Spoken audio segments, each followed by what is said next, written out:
বিসমিল্লাহির রহমানির রহিম। আলোচ্য বিষয় হলো তাওবাতুন নাসুহা, তাওবা সম্বন্ধে। আমরা গুনাহগার, আমরা ফাফি, আমরা আল্লাহ পাকের দরবারে হামেশা সব সময় ইস্তেগফার করতে হবে, গুনাহ মাফ চাইতে হবে, আমরা তাওবা করতে হবে। একটা হলো ইস্তেগফার, একটা হলো তাওবা। ইস্তেগফার শব্দের অর্থ হলো গুনাহ মাফ চাওয়া। আসল শব্দিক অর্থ হলো ডাকি দেওয়া। আল্লাহ পাক যাতে আমাদের গুনাহগুলাকে রহমতের ঢাকনা দিয়া ঢাকি দেন, শাব্দিক অর্থ। মাদ্দা হলো, মূল অক্ষর হলো গাইন ফা রা। ইস্তেগফার স্বাভাবিক মুখে হয়, সেই দোয়াটা আমরা মুখে পড়ি, আস্তাগফিরুল্লাহ আল্লাযী লা ইলাহা ইল্লা হুয়াল হাইয়ুল কাইয়্যুম ওয়া আতুবু ইলাইহি। আস্তাগফিরুল্লাহ রব্বি মিন কুল্লি যামবি ওয়া আতুবু ইলাইহি, এটা হাদিস শরীফে পাওয়া যায় না। হাদিস শরীফে পাওয়া যায় আস্তাগফিরুল্লাহ আল্লাযী লা ইলাহা ইল্লা হুয়াল হাইয়ুল কাইয়্যুম ওয়া আতুবু ইলাইহি। তো ইস্তেগফার এটা হয় মুখে, এই দোয়াটা মুখে হয়।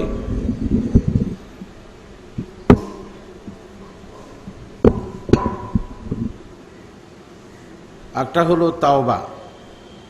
তাওবা শব্দের অর্থ হলো ফিরে যাওয়া। আমরা গুনাহ করতাম, গুনাহ থেকে ফিরে গেলাম। আমরা জিকির করতাম না, জিকিরের দিকে ফিরে গেলাম। আমরা ইবাদত করতাম না, এখন আমরা ইবাদতের দিকে ফিরে গেলাম। তাওবা শব্দিক অর্থ হলো ফিরে যাওয়া। আর তাওবাতু ফিল লুগাতে আর রুজুউ, ফিরে যাওয়া। আমরা গুনাহ থেকে আল্লাহ পাকের ইবাদত করব, সেদিকে ফিরে গেলাম, শাব্দিক অর্থ। তো আমাদের ইস্তেগফারও দরকার, তাওবাও দরকার। ইস্তেগফার মুখে হয় এবং তার ভাবটা কলবে ফিট করা হবে, আর তাওবা সরাসরি কলবের কাম। তাওবা কার কাম? কলবের কাম। তাওবা হাদিস কোরআন দেখলে, বিভিন্ন ইসলামিক কিতাব দেখলে তাওবার জন্য 4টা শর্ত বোঝা যায়। সেটা হলো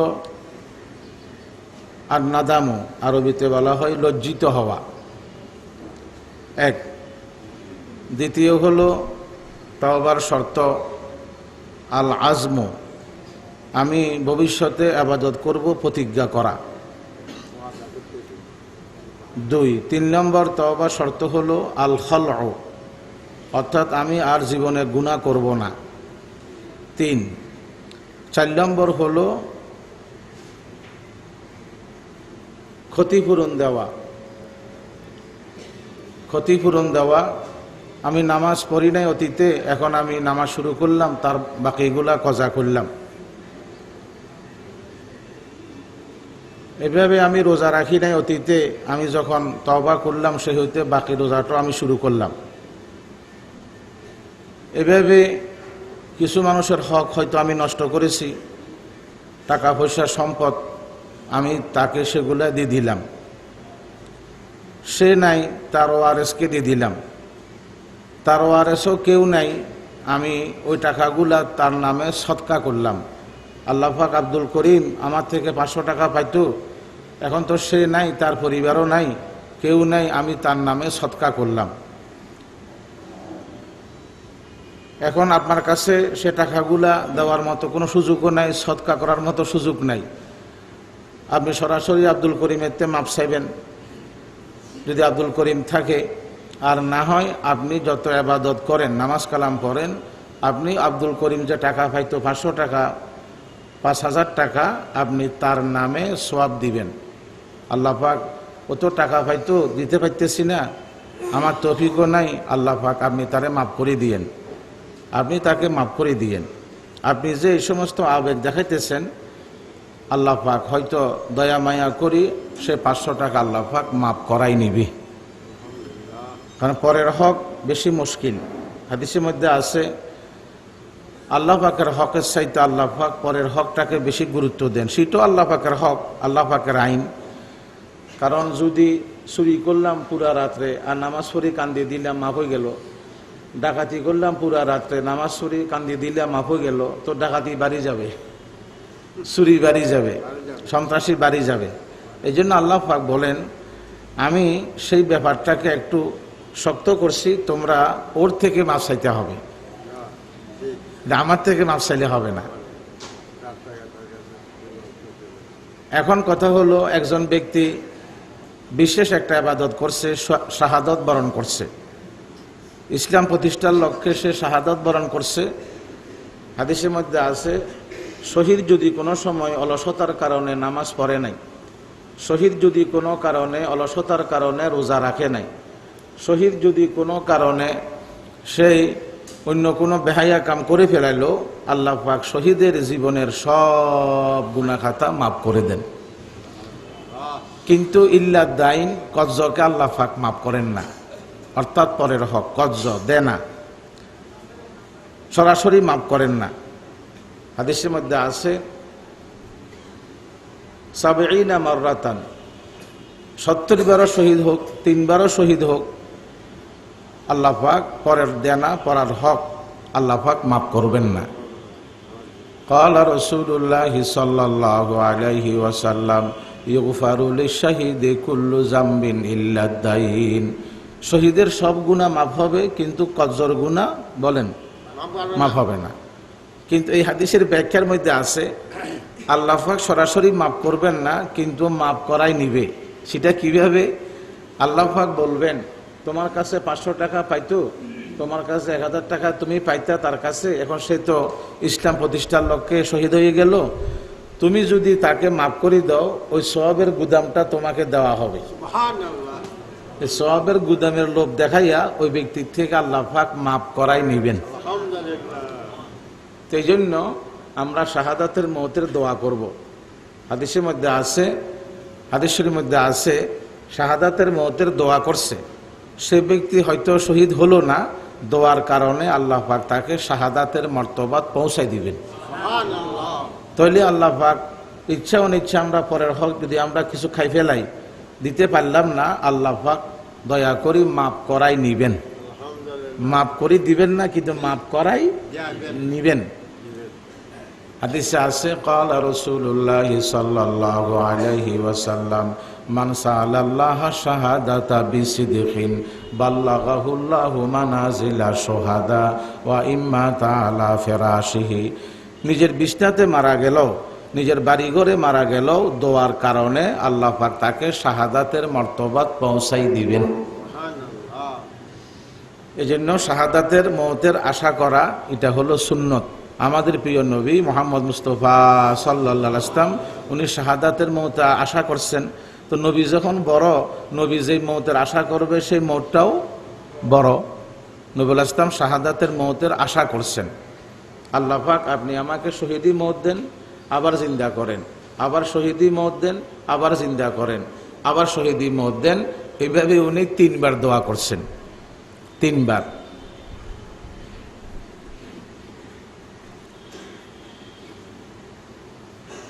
তো এইভাবে আল্লাহ পাক শহীদকে পরের হকটা মাফ করাই নিবেন।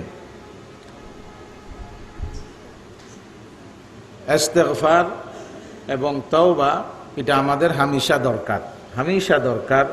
কারণ আমরা যে পাপী এর মধ্যে কোনো কি নাই বলেন না, সন্দেহ নাই। আমরা যে পাপী এর মধ্যে কোনো সন্দেহ নাই। সব সময় আল্লাহ পাক আপনি আমাকে মাফ করে দেন, আপনি আমাকে মাফ করে দেন, আপনি আমাকে মাফ করে দেন। সব সময়, সব সময় আপনি গাড়িতে ঘোড়াতে ঘরে এভাবে আপনি দোকানে আসেন, কাস্টমার নাই, আস্তাগফিরুল্লাহ আল্লাযী লা ইলাহা ইল্লা হুয়াল হাইয়ুল কাইয়্যুম ওয়া আতুবু ইলাইহি, এটা আপনি মুখে চালু রাখবেন। আর হঠাৎ কোনো গুনাহ হয়ে গেলে ইচ্ছা বা অনিচ্ছা আপনি ভালো করে ওযু বানাবেন, ভালো করে ওযু বানাবেন। ওযু বানায় আপনি ভালোভাবে কাপড় চোপড় পরবেন, পবিত্র কাপড় চোপড় পরবেন, ভালো করে পাকসাপ হইয়া 2 রাকাত নামাজ পড়বেন। আল্লাহ পাক দয়া করে আপনার গুনাহগুলা মাফ করে দিবেন। এটা হলো সলাতুত তাওবা, এটা হলো সলাতুত তাওবা, তাওবার নামাজ। নামাজ তো বহুত প্রকার আছে, সলাতুত তাওবা, সলাতুল হাজাত, সলাতুল ইরশাদ, হ্যাঁ, সলাতুল দোহা, এভাবে যেগুলো নফল, এভাবে সলাতুল তাসবিহ, হ্যাঁ। তো এইভাবে নফল নামাজ বহুত প্রকার আছে, এটা হাদিসে আছে, কোনো মতভেদ নাই। এটা হলো সলাতুত তাওবা। ইচ্ছা অনিচ্ছা কোনো গুনাহ হয়ে গেলে আমি অজু কালাম বানাই, ভালো করে পাক পবিত্র হইয়া পবিত্র কাপড় চোপড় পরি 2 রাকাত নামাজ পড়লাম, আল্লাহ পাক আমার গুনাহ খাতা মাফ করে দিবেন। এবং গুনাহ মাফ চাওয়া, নত থাকা, ছোট থাকা, আল্লাহ পাকের কাছে অদম থাকা। গুনাহ মাফ চাওয়া, আল্লাহ পাকের কাছে আমি অদম, আমি ছোট, আমি অক্ষম।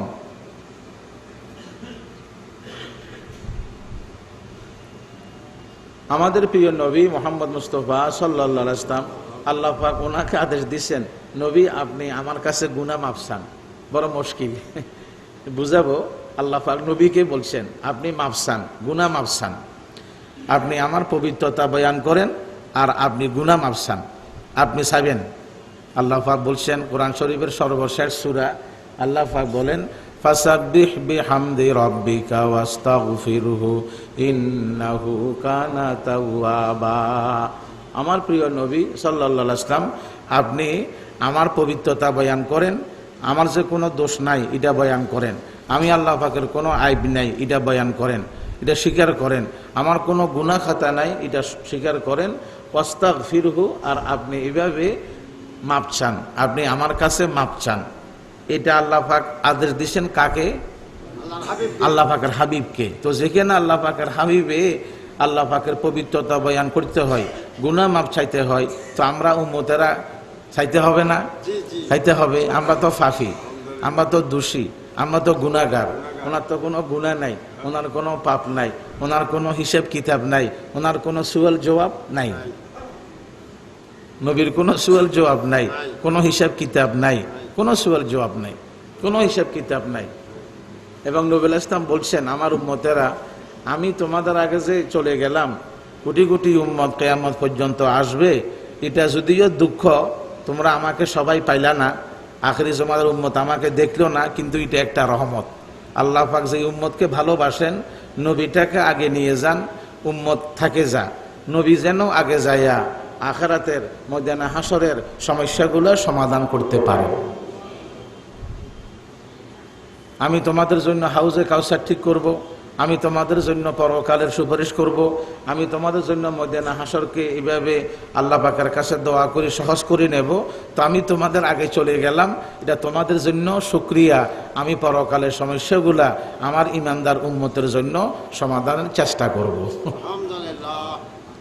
তো সেই নবী গুনাহ মাফ চাইতে হয় আল্লাহ পাকের কাছে, তাসবিহ পড়তে হয়। এই আয়াত নাযিল হওয়ার পরে আম্মাজান আয়েশা বলেন রাদিয়াল্লাহু তাআলা আনহা, যে উনি এন্তেকাল পর্যন্ত জীবনে 2 হোঁট আর একাত্র করেন নাই, উনি পশ আওয়াজ করতেন, সুবহানাকাল্লাহু ওয়া বিহামদিকা আস্তাগফিরুকা ওয়া আতুবু ইলাইক, সুবহানাকাল্লাহুম্মা ওয়া বিহামদিকা আস্তাগফিরুকা ওয়া আতুবু ইলাইক। আমি আম্মাজান আয়েশা বলতেছি, আমি এই সূরা নাযিল হওয়ার পরে, এই আয়াত নাযিল হওয়ার পরে ওনার 2 হোঁট একত্র হইতে আমি জীবনে আর দেখি নেই। তাহলে আর আমরা মুখের মধ্যে কেউ হামেশা পান রাখে, কেউ হামেশা বিড়ি রাখে, কেউ হামেশা গপ রাখে, কেউ এভাবে হামেশা ফেফার করে। আর আল্লাহ পাকের নবী হামেশা মত পর্যন্ত পশ আওয়াজ করতেন এবং জিকির করতেন। সাহাবায়ে কেরাম বলেন, নবী আপনি যে আওয়াজ করেন এটা কিসের আওয়াজ? কয় এটা আমার মাওলার জিকিরের আওয়াজ। আর আমরা গপ ছাড়া, গীবত ছাড়া, শেখায়েত ছাড়া, চুগলখড়ি ছাড়া, আজেবাজে কথা ছাড়া আমাদের মুখের মধ্যে খুব কমই থাকে। বালা কথা হইল কথা কম। হাদিসে আছে বালা কথা হইল কথা বলা হলো স্বর্ণ বা চাঁদি, আর কথা কম বলা হলো মণিমুক্তা। তো দাম কোনটা? মণিমুক্তা। কথা ভালো হইল, বেশি হওয়াটা হলো চাঁদি, আর কথা কম বলাটা হলো মণিমুক্তা। তাহলে মণিমুক্তা চাঁদির চাইতে দাম বেশি, কথা কম বলা ভালো, চুপ থাকা ভালো। অধিকাংশ মানুষ দুযোগে যাবে জবানের কারণে। আমরা অধিকাংশ দুযোগে যাব কোন কারণে বলেন না? জবানের কারণে। এই জন্য সাহাবাই কেরাম আবু বকর সিদ্দিক রাদিয়াল্লাহু তাআলা আনহু উনি এইভাবে জিহ্বাকে দড়ি মাঝে মাঝে শাস্তি দিতেন। সাহাবাই কেরাম বলেন ব্যাপারটা কি? আমাকে বহুত মুসিবতে ফেলাইছে, এই জন্য আমি তাকে শাস্তি দিই। আওরাদানিয়াল মাওয়ারেদা, আমাকে বহুত মুসিবতে ফেলাইছে, আমি তারে কি দিই বলেন না, শাস্তি দিই।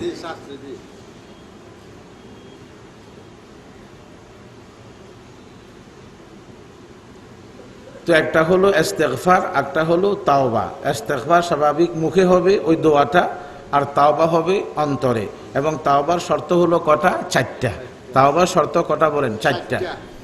এখন কত হলো, কোনো ওলির কাছে যাওয়া, কোনো আলেমের কাছে যাওয়া, সেটাও কোনো বেদাত না। যে হুজুর আমি তো ফাফি দোষী, আওয়াম মানুষ, দোয়া দরুদ কম জানি, ইস্তেগফার শুদ্ধ করি হইতে জানি না, আপনি একটু আমাকে তাওবা করাই দেন, সেটাও কোনো বেদাত না। সেটা বেদাত না, সেটাও জায়েজ আছে। হাদিসের মধ্যে আছে, হাদিসের মধ্যে আছে এক ব্যক্তি 99 জন হত্যা করছে। হত্যা করছে কজন? 99 জন। তাহলে 100 থেকে 82 আছে একজন। মুসলিম শরীফের হাদিস। এখন এই ব্যক্তি একজন আলেমকে জিজ্ঞাসা করলো আমার কোনো তওবা আছে কিনা? কর নাই। কয় তাহলে তুমিও শেষ, তুইলো 100 হয়ে গেছে বল। এখন আরেক ব্যক্তির কাছে গেছে যে আমি তো তওবা করতে চাই, আমার কোনো তওবা আছে কিনা, জান্নাতের কোনো পথ খোলা আছে কিনা বলো চাই। তো এখন সে বলল অমুক এলাকাতে কিছু আলেম ওলামা আছে, বুজুর্গানে কেরাম আছে, ওরা হামেশা ইবাদত করে, তুমি তাদের কাছে যাও। এখন সে যাইতে আরম্ভ করলো, পথে তার মওত আসি গেল, পথে মওত আসি গেল। এখন আযাবের ফেরেশতা আইছে, রহমতের ফেরেশতা আইছে। আযাবের ফেরেশতা বলে সে তো গুনাহগার, তওবা করতে পারে নাই, এখন আমরা তাকে দুজকে দেব। আচ্ছা, আর রহমতের ফেরেশতা আইছে, সে তো তওবা করতে গেছে, তওবা করতে না পারলেও নিয়ত তো করছে, এবং সে চলে যাইতেছে, হঠাৎ তার পথে মওত হইছে। এখন দোনো ফেরেশতা ঝগড়া, দুই দল ফেরেশতা কি বলেন না, ঝগড়া। এটা কোনো গল্প কাহিনী না, এটা হাদিসের কথা, এটা পথের কথা না, ফুটপাতের বইয়ের কথা না। এখন আল্লাহ পাক একটা ফেরেশতা পাঠাইছে মানুষের আকারে। ফেরেশতা বলে মাফ, জাগা মাফ। এখন দেখে যে তওবা করতে যাবে যাদের কাছে এই পথটা আছে কম, আর যে পথ চলে আসছে বেশি চলে আসছে। তো আল্লাহ পাক বলেন ঠিক আছে, তার তওবা কবুল হয়ে গেল, গুনাহ মাফ হয়ে গেল। এবং এই হাদিসের মধ্যে একটা কথা আছে, এই ব্যক্তি যখন মারা যাবে তখন সেই তার সিনাকে, তার বুককে সে একটু গড়াইয়া তওবা করবে যে এলাকাতে সেদিকে গড়াই মারা গেল। তাতে দেখা গেল ওই পথটা কমে গেল, যে পথটা সেই অতিক্রম করিয়েছে সেটা বাড়ি গেছে, ওইটা কমে গেছে। তো এদিকে এখন তার বেশি হয়ে গেল আশাটা। আল্লাহ পাক তার এই আবেগ দেখি তাকে মাফ করে দিয়েছে। এবং এই হাদিসে একটা ব্যাখ্যা আছে, বান্দা যখন নিয়ত করছে, আল্লাহ পাক যখন রহমান, আল্লাহ পাক যখন অসীম রহমান, অসীম দয়ালু, আল্লাহ পাক এই পথটাকে দূরে সরা দিছে, ওই পথটাকে কুদরতের সাহায্যে কাছে আনি দিছে, রাস্তাকে কাছে আনি দিছে, আল্লাহ পাকে কাছে আনি দিছে। অতএব তার তওবাটা কবুল হয়ে গেল, সে বেশিরভাগ চলে আসছে তওবার দিকে, আল্লাহ পাক তাকে মাফ করে দিচ্ছে। কত দয়ালু, কত দয়ালু রহমান। এই জন্য কোনো বন্দাকে রহমান বলা হারাম, কোনো বান্দিকে, নবী রসুলকে পর্যন্ত রহমান বলা হারাম। রহমান এটা বিশেষ নাম, খাস নাম। কার জন্য বলেন তো? আল্লাহ পাকের জন্য। কোনো বন্দাকে, কোনো নবীকে পর্যন্ত রহমান বলা যাবে না, হারাম। নবীকে বলা যাবে রহিম, বলা যাবে রহিম। রহমান মানে অসীম দয়ালু, আর রহিম মানে বেশি দয়ালু। তাহলে বেশি আর অসীমে কি আছে বলেন না? বেশ কম আছে। যার নাম আব্দুর রহমান তাকে ডাকতে হবে আব্দুর রহমান। ও রহমান্না বাদ খাই যা, ও রহমান্না কথা শুনি যা, এগুলি বলা হারাম। রহমান মানে অসীম দয়া, আর রহিম মানে হলো বেশি।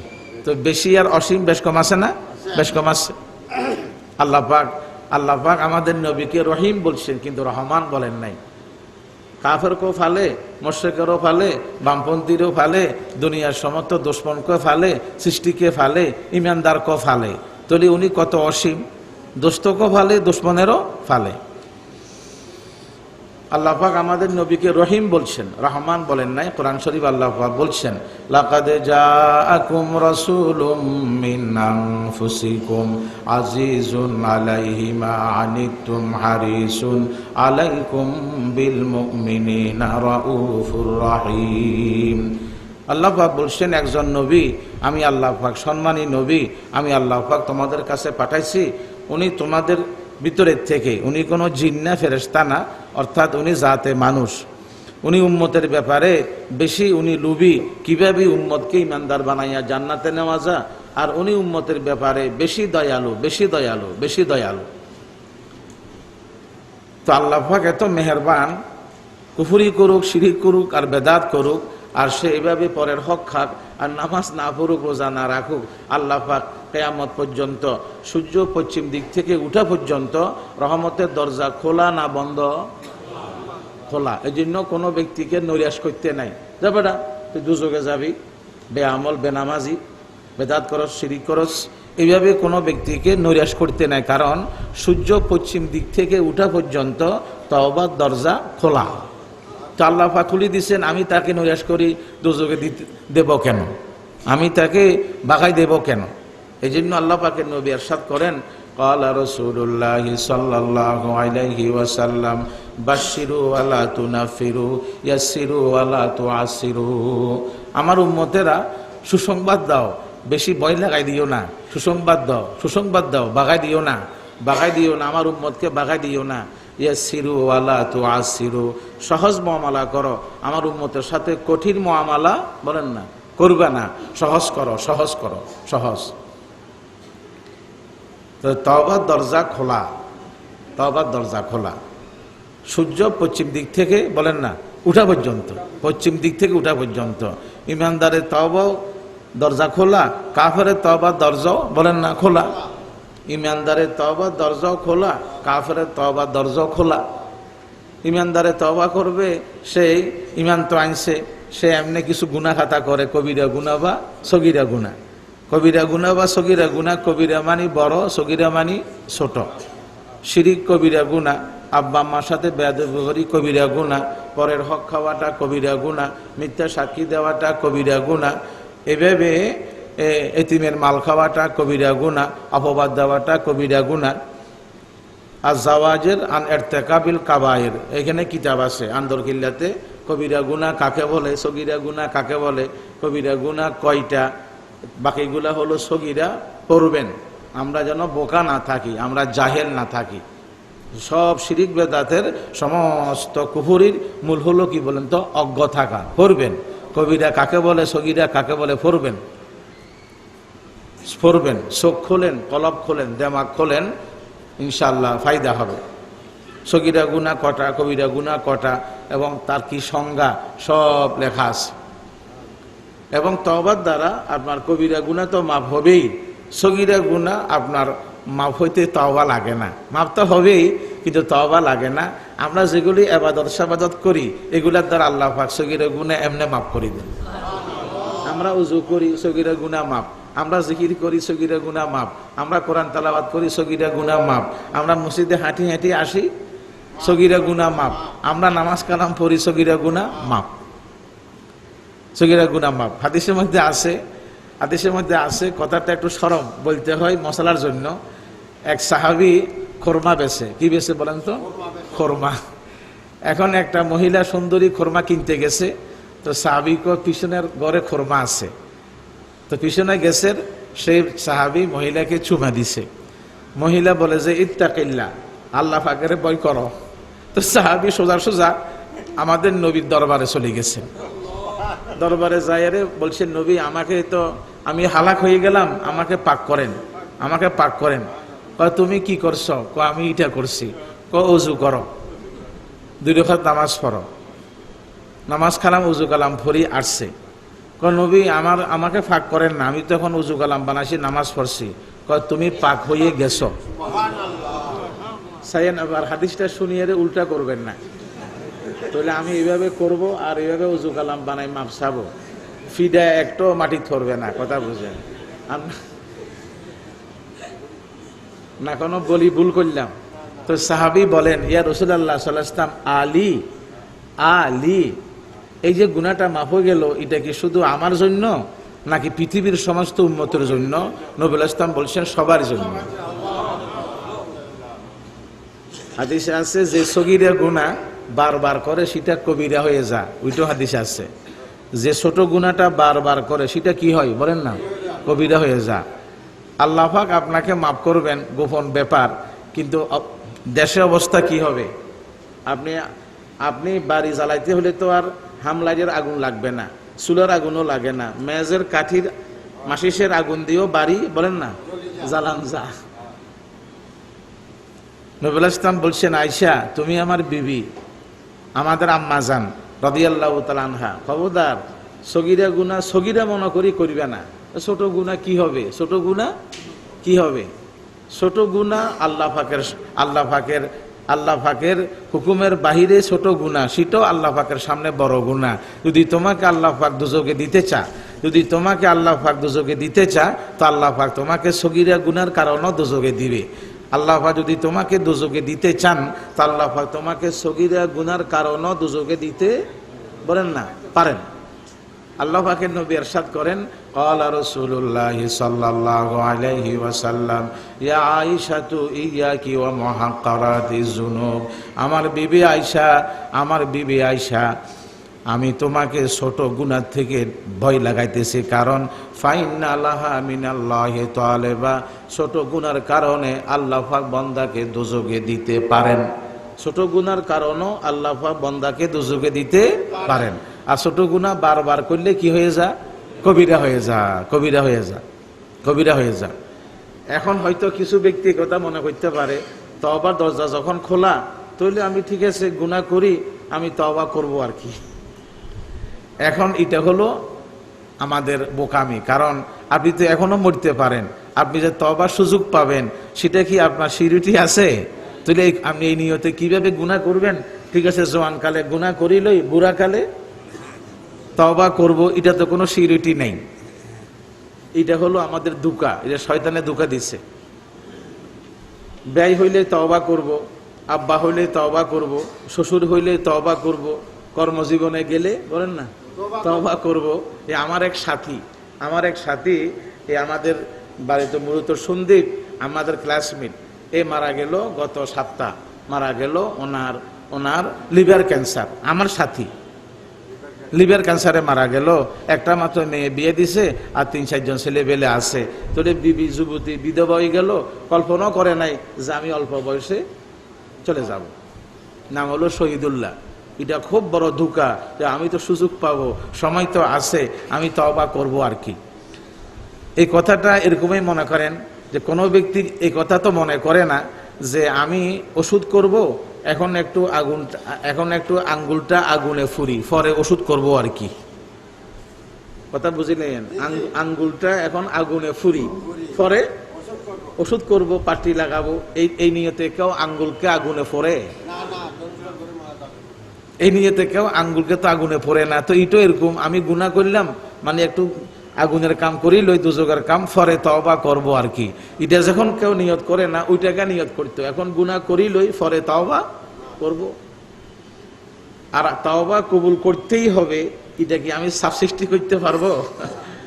কোরআন শরীফে আল্লাহ পাক বলছেন, ইয়াগফিরু লিমান ইয়াশা ওয়া ইউআযিবু মান ইয়াশা, আমি আল্লাহ তো প্রজ্ঞাময়, ক্ষমতাশীল, সুপার পাওয়ারের মালিক, কোনো কেউ তো আমাকে ক্ষমতা প্রয়োগ করতে পারবে না।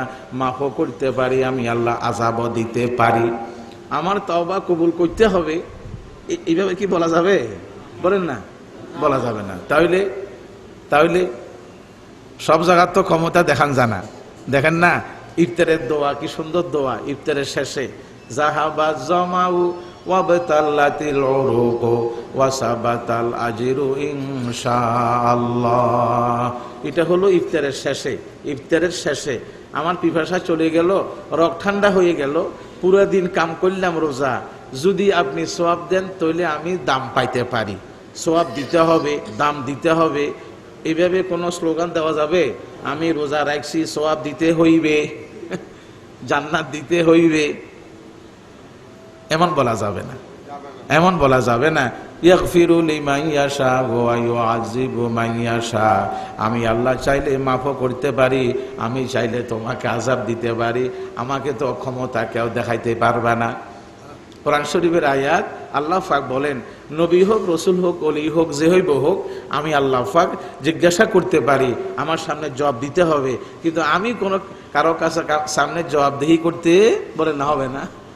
যে আমি আবু জাহেলকে কেন ঈমান দিলাম না, আবু তালেবকে ঈমান কেন দিলাম না, এরা কাছের মানুষ, ঘরের মানুষ, দূরের ব্যক্তিকে ঈমানদার কেন বানাইলাম, কেন, এই প্রশ্ন আমি আল্লাহ পাককে জীবনে কেউ করতে বলেন না, পারবে না, পারবে না। কোরআন শরীফের আয়াত আল্লাহ পাক বলছেন লা ইউসআলু আম্মা ইয়াফআলু ওয়া হুম ইউসআলুন। আমি কি করি বা কি করি না, এটা আমি কারো কাছে জবাবদিহি করতে হবে না, আর দুনিয়ার সব মানব দানব আমার কাছে জবাবদিহি করতে হবে, জবাবদিহি করতে হবে। তো আমাকে আমার তওবা কবুল করতে হবে, এটা আমরা বলতে পারবো না। আল্লাহ পাকের নবী কেন তওবা করছেন, আমাদের নবী কেন ইস্তেগফার করছেন, সেটা বুঝতে হবে। আল্লাহ পাক অন্য আয়াতের মধ্যে বলছেন, আল্লাহ পাক বলছেন, কথা গোপন করা যাবে না। আল্লাহ পাক বলছেন ইস্তাগফির লিযামবিকা ওয়া লিল মুমিনিন। আর আপনি আপনার গুনাহটাও মাফসান আর উম্মতের গুনাহটাও বলেন না, তাহলে মুশকিল না এটা, নবী তো কোনো গুনাহ নাই, কিন্তু আল্লাহ পাক বলছেন আপনার গুনাহটাও মাফসান, উম্মতের গুনাহ মাফসান। কোরআন শরীফের আয়াত, কোরআন শরীফের। আর এখানে বহুত হাফেজে কোরআন আছে মাশাআল্লাহ। এখন মুশকিল, এখানে আল্লাহ পাক উম্মতের গুনাহ যেটা উম্মতের গুনাহ, এটা আল্লাহ পাক ধরছেন, এটা আপনার গুনাহ। যেমন ছেলে দোষ করলে, মেয়ে দোষ করলে, বাপ মা মনে করে এটা কার দোষ, বলেন না, আমার দোষ। বাপ মা কি বলে, ভাই মাপ চাই, এই দোষটা আমি করছি, আমার ছেলে করা মানে আমি করা, আমার মেয়ে করা মানে আমি করা, আপনি আমার দিকে চাই একটু মাফ করে দেন, বেইজ্জত করিলেন না। আয় আল্লাহ পাক আমার উম্মতের বেইজ্জত করিলেন না, আপনি আমার দিকে চাই মাফ করে দেন। তোদের নবীর, আল্লাহ পাক উম্মতের গুনাহকে নবীর গুনাহ বলছেন। অথবা এখানে আল্লাহ পাক নবীকে কেন বলছেন মাপ চাইতে হবে, যেখানে আপনার কোনো গুনাহ নাই মাপ চাইবেন, তো আপনার উম্মত আপনার থেকে শিক্ষা নিবে, নবী যখন মাপ চা তো আমরাও মাপ চাইতে হবে। নবীর গুনাহ নাই, উনি মাপ চা, তো আমরা তো নিশ্চয়ই মাপ চাবো। এই জন্য শিক্ষার জন্য বলছেন যে আপনি মাপ চাবেন। অথবা 3 নম্বর জবাব, নবী মাপ চাইতে হয় কেন, নবী মাপ চাইতে ওই কারণে আল্লাহ পাক যেমন অসীম, জান্নাতের মর্তবাও বলেন না অসীম, নবী যত গুনাহ মাপ চাবে অত ওনার মর্যাদা মর্তবা বাড়ি যাবে। যেমন দেখেন নবীর কাছে কি হেদায়েত আছে না নাই, না মানে হেদায়েত ওনার কলব আল্লাহ পাক দিছে, তো হেদায়েতের মালিক তো, কিন্তু আল্লাহ পাক ওনাকে হেদায়েত দিছেন। তো আল্লাহ পাক ওনাকে হেদায়েত দেওয়ার পরে উনি আবার হেদায়েত চান, ইহদিনাস সিরাতাল মুস্তাকিম সিরাতাল্লাযীনা আন'আমতা আলাইহিম গায়রিল মাগদুবি আলাইহিম ওয়ালাদ-দাল্লিন। আয় আল্লাহ পাক আমাকে হেদায়েত দেন। তো নবী তো হেদায়েত আছে, নবীর কলবে তো হেদায়েত কি আছে, তো আবার হেদায়েত দেন মানে হেদায়েতের মর্তবা অসীম, হেদায়েতের মর্তবা অসীম। অতএব আমাকে শুধু মর্তবা বাড়াই দেন, বাড়াই দেন, বাড়াই দেন, বাড়াই দেন। অথবা আমি হেদায়েতে আছি, হেদায়েত যেন আমার কলব থেকে ছুটে না যা, আমাকে সবসময় হেদায়েতে রাখেন। বুঝেন না কথা, বুঝেন না? যেমন আল্লাহ পাক বলছেন আমার ইমানদার বান্দারা তোমরা আবার ইমান আনো। আরে আমি তো ইমান আনছি, আবার ইমান কেমনে আনবো? আল্লাহ পাক বলছেন ইমানদার আবার ইমান আনো, তাহলে মুশকিল না? জবাব আছে। আল্লাহ পাক বলেন কোরআন শরীফের আয়াত, ইয়া আইয়ুহাল্লাযীনা আমানু আমিনু বিল্লাহি ওয়া রাসূলিহি ওয়াল কিতাবিল্লাযী নাযালা আলা রাসূলি ওয়াল কিতাবিল্লাযী আনজালা মিন ক্বাবল।